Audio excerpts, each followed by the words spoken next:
हमारा पहला सवाल दिया हुआ है अति लघु उत्तरिका के का वह मान ज्ञात कीजिए जिसके लिए रैखिक समीकरण निकाय x प्लस 2y बराबर 3 और दूसरा जो है 5x प्लस के वाई बराबर 15 के अनंततः अनेक हल हैं।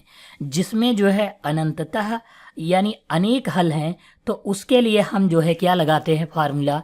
देखो अनंततः अनेक हल कहा है तो इसके लिए हम लिखते हैं a1 बटे a2 बराबर b1 बटे b2 बराबर c1 बटे c2। ये जो है जब हमारा कहेगा अनंततः अनेक हल हैं यानी कि बहुत सारे हल हैं तब। अब हम इसको जो है क्या करेंगे, प्रत्येक समीकरण की तुलना करवाएंगे। तुलना किससे करवाएंगे, a1x प्लस b1y बराबर c1 से इसमें तुलना करवाएंगे। तो देखो x है, इसमें भी x है, यहाँ a1 है, यहाँ कुछ नहीं, इसका मतलब है a1 का मान 1 हो जाएगा।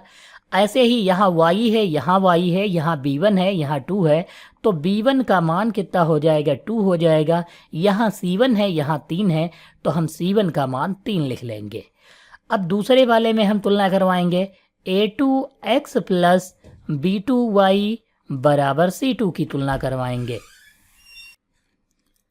तो हम यहाँ पर इससे तुलना करवाए हैं। यहाँ देखो x है, यहाँ भी x है, यहाँ a2 है, यहाँ 5 है, तो a2 का मान कितना हो जाएगा, 5 हो जाएगा। यहाँ पर देखो y है, यहाँ y है, यहाँ b2 है, यहाँ k है, तो b2 का मान k हो जाएगा। यहाँ c2 है, यहाँ 15 है, तो c2 का मान कितना हो जाएगा, 15 हो जाएगा।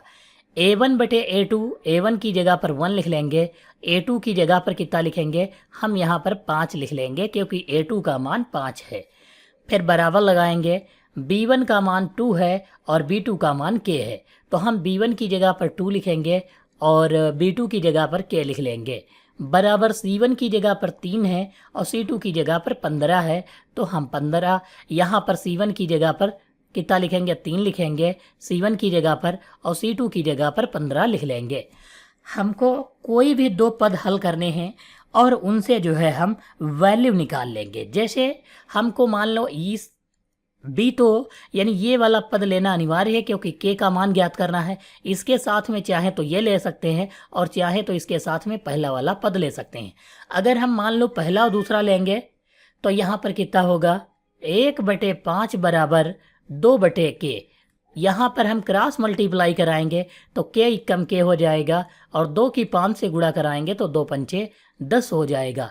तो यहाँ पर हम कह सकते हैं क्वेश्चन नंबर 1 का आंसर जो होगा k बराबर 10 आ जाएगा। अगर हम मान लो दूसरा पद लेते हैं तब भी वही आएगा। जैसे 2/k बराबर 3/15 लिख लेते हैं और फिर यहाँ पर देखो 3 से काटेंगे, 3 कम 3, 3 पचे 15 और क्रॉस मल्टीप्लाई कराएंगे। k की 1 से होगी तो k कम k और 2 की 5 से होगी तो 2 पंचे 10 आएगा, यानी दोनों में जो है आंसर सेम आ जाएगा। तो यहाँ पर हम कह सकते हैं कि वैल्यू जो है चाहे पहला दूसरा लें चाहे दूसरा तीसरा लें, वैल्यू सेम आएगी।